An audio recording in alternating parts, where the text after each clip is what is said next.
Hey there, True Crime Podcast fans. It's Patrick and Jillian from True Crime Obsessed. Each week on TCO, we recap a true crime documentary everyone's talking about, and we do it with heart, sass, and just the right amount of humor. So if you like the kind of podcast where two good friends chat about a case in a thoughtful way that centers the victims, you really gotta check us out. Yeah, we cover the well-known cases that you hear about in the news and the underreported cases that desperately need more attention. For almost 9 years, we've been one of the most popular true crime podcasts out there. We have over 30,000 five-star reviews on Apple Podcasts, and our brand new YouTube channel has over 50,000 subscribers watching our full-length video episodes too. So find and subscribe True Crime Obsessed wherever you get your podcasts.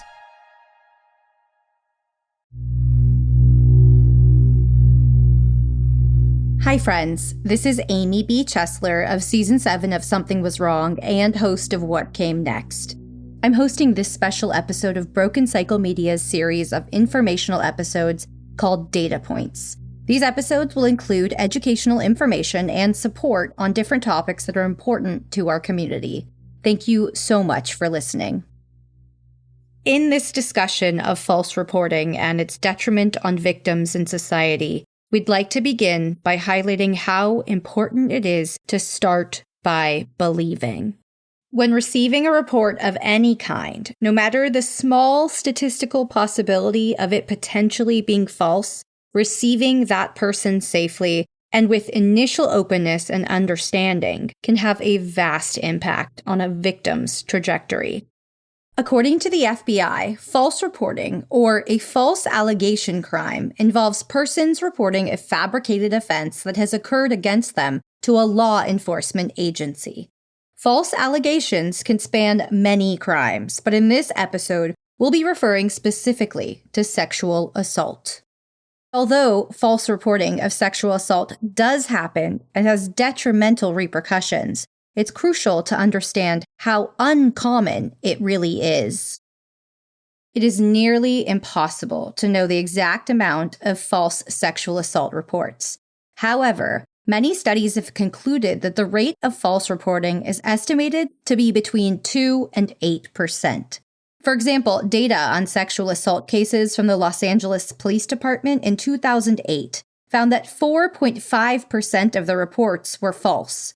Furthermore, the Making a Difference, or MAD project, created by End Violence Against Women International, conducted a multi-site study of 8 U.S. communities. The study reviewed data collected by nationwide law enforcement agencies about all sexual assault reports received within an 18 to 24-month period. Of the 2,059 cases that were included in the study, 140, or 7% of them, were classified as a false report of sexual assault. Still, the reported range of 2 to 8% for false sexual assault claims might actually be an overestimate. The National Sexual Violence Resource Center shares how false reporting data inflates because of law enforcement's negligence to follow recommended guidelines and a, quote, weak understanding of sexual assault, end quote.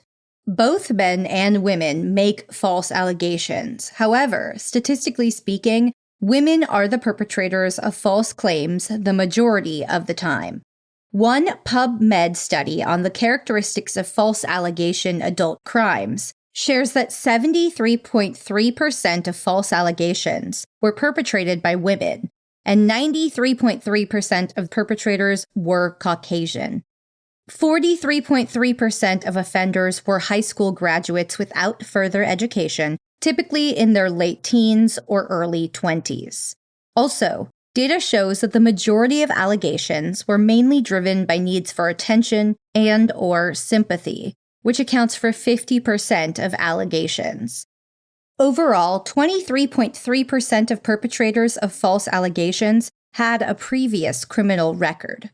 According to the FBI, some rationale behind false reporting may be because of, quote, mental illness or depression, attention or sympathy, or even revenge, end quote.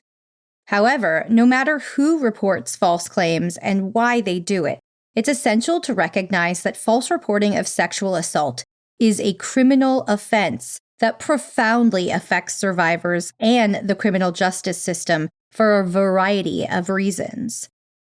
And although the projected percentage of false reports is low, it still deeply affects how survivors decide to report the real crimes they experience. In fact, the Rape, Abuse, and Incest National Network reports the majority of sexual assaults are not reported to the police at all. The reporting rates are actually staggering. Only 310 out of every 1,000 sexual assaults are reported to police, meaning that more than 2 out of 3 sexual assaults go unreported. There are many reasons why survivors choose not to move forward in reporting this crime. Individuals may be wary of reporting because of re-traumatization that can happen through the questioning and investigation process. Additionally, they may fear that law enforcement won't take their claims seriously. This reason correlates with the impact of false reports, no matter how few allegations are actually false. According to the International Association of Chiefs of Police, or IACP, law enforcement should uphold, quote, the determination that a report of sexual assault is false only if the evidence establishes that no crime was committed or attempted, end quote. The FBI and IACP created a set of guidelines with factors that should be excluded when determining if reports are legitimate or false, including insufficient evidence to proceed to prosecution, delayed reporting, victims deciding not to cooperate with investigators, or inconsistencies in a victim's statement. To some, these points may lead you to believe a false report occurred. However, considering how traumatic a violation like a sexual assault can be on a victim's brain, a more nuanced approach must be required while evaluating reports to ensure that all elements are considered. Even though there are some guidelines put in place by law enforcement when it comes to reviewing sexual assault reports, they need to be widely known and consistently practiced to ensure stronger care for survivors when coming forward. Filing a false police report misleads law enforcement and undermines the criminal justice system. This action has dangerous repercussions because it forces officers to pursue unnecessary investigations, diverting valuable resources away from addressing real crimes and aiding real survivors in their community. To add, the notion that a false report can occur leaves some responders highly critical when actual survivors of a sexual assault come forward with their claims, which is detrimental to all parties involved. False reporting not only harms real survivors and strains law enforcement, but also devastates those falsely accused. The case of Brian Banks illustrates this severity. In 2002, when Banks was just 16, his high school acquaintance, Juanetta Gibson, falsely accused him of rape. To avoid a potential 41-year prison sentence, he pleaded no contest and was sentenced to 6 years. In 2011, Gibson admitted there was no rape. Thankfully, Banks was ultimately exonerated and his conviction was overturned. While he eventually lived out his NFL dreams with the Atlanta Falcons, the lasting damage from the false report on Banks and his loved ones is undeniable. A 2021 study found that those falsely accused experience extreme psychological and psychosocial impacts, such as feelings of losses related to their sense of self, damage to their reputation, and newfound mental health diagnoses and symptoms like PTSD and depression. Although false reports have profound repercussions, it's important to highlight how much movements like #MeToo have validated survivors of sexual assault. The Me Too movement was a global initiative to raise awareness regarding sexual harassment and sexual abuse, specifically of women in the workplace. In 2006, Tarana Burke regularly used the quote, "Me Too," in response while speaking with survivors of sexual assault. However, the phrase and movement became popularized in 2017 in response to the reports of sexual abuse perpetrated by American film producer Harvey Weinstein. Actress Alyssa Milano tweeted Burke's coined phrase, #MeToo, which ignited a social media movement that heightened awareness, empowered survivors, and prompted significant cultural and workplace transformations. In response, some states in the U.S. have abolished statutes of limitations for reporting sex abuse-related crimes and banned non-disclosure agreements, or NDAs, that were created to prevent allegations from being publicly available. Even though the Me Too movement explicitly discusses sexual harassment in the workplace, its sentiments bled into other aspects of life too, which led to more people collectively believing and listening to victims. A 2022 Pew Research study proved how valuable and seriously Americans have taken the Me Too movement. 7 in 10 U.S. adults across multiple demographics and partisan lines say that compared to 2017, people who commit sexual harassment or assault in the workplace today are more likely to be held accountable for their actions. Also, roughly 6 in 10 Americans believe that the individuals who report harassment or assault at work are now more likely to be believed. Pew Research additionally reports that overall, a small percentage of Americans think that false reporting of incidents of sexual harassment or assault in the workplace are frequent. More importantly, nearly half, at 46%, say it's extremely or very common for individuals who experience sexual harassment or assault at work not to report them at all.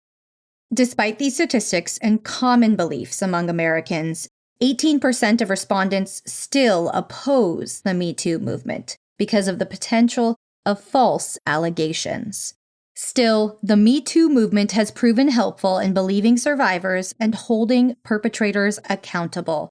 It has also brought a lot of attention to the power of believing and supporting survivors in general.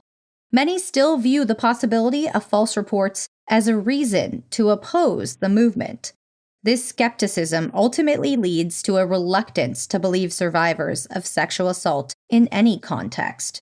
Even though these statistics and this information are widely available, some perpetrators will still choose to make a false report, regardless of the detriment. It is nearly impossible to stop these perpetrators. However, criminalizing false reporting is one measure towards future prevention. There are legal ramifications for false reporting. If a false sexual assault report occurs and is determined so by law enforcement, the perpetrator can be criminally charged. Depending on the state and the circumstance at hand, filing a false police report may result in misdemeanor or felony charges. For example, in New York, filing a false report to law enforcement can be classified as either a misdemeanor or a felony, with potential penalties of up to 1 year in jail or as much as 7 years in state prison. False reporting can even be considered a federal offense. If false criminal allegations are submitted to federal investigators or agencies, then the perpetrator of the false claim could be charged at a federal level. Another beneficial preventative measure may be mental health counseling to work to mitigate perpetrators' urges and actions. One valuable resource for potential perpetrators of false reporting or actual victims of sexual assault working through their experience is the nonprofit National Alliance on Mental Health, or NAMI. NAMI is the nation's largest grassroots mental health organization, and it offers educational resources regarding mental illness, support networks for individuals, and 24/7 mental health support to every American. Additionally, there are many amazing resources for survivors of sexual assault that can help with the process of reporting and making them feel supported. 2 of those organizations include the National Sexual Violence Resource Center and the Rape, Abuse, and Incest National Network. They both offer detailed education and support. To access any of the previously mentioned resources, please visit the episode notes. And for a more comprehensive list of organizations that are working to support survivors and uphold justice, please visit somethingwaswrong.com/resources. Many of the amazing groups listed on the website can only exist because of the community's help and support from people like you.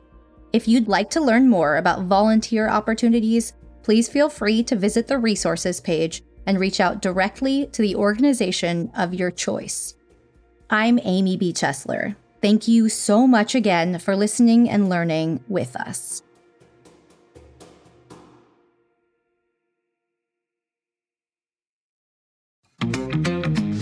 Hey there, True Crime Podcast fans. It's Patrick and Jillian from True Crime Obsessed. Each week on TCO, we recap a true crime documentary everyone's talking about, and we do it with heart, sass, and just the right amount of humor. So if you like the kind of podcast where two good friends chat about a case in a thoughtful way that centers the victims, you really gotta check us out. Yeah, we cover the well-known cases that you hear about in the news and the underreported cases that desperately need more attention. For almost 9 years, we've been one of the most popular true crime podcasts out there. We have over 30,000 five-star reviews on Apple Podcasts, and our brand new YouTube channel has over 50,000 subscribers watching our full-length video episodes too. So find and subscribe True Crime Obsessed wherever you get your podcasts.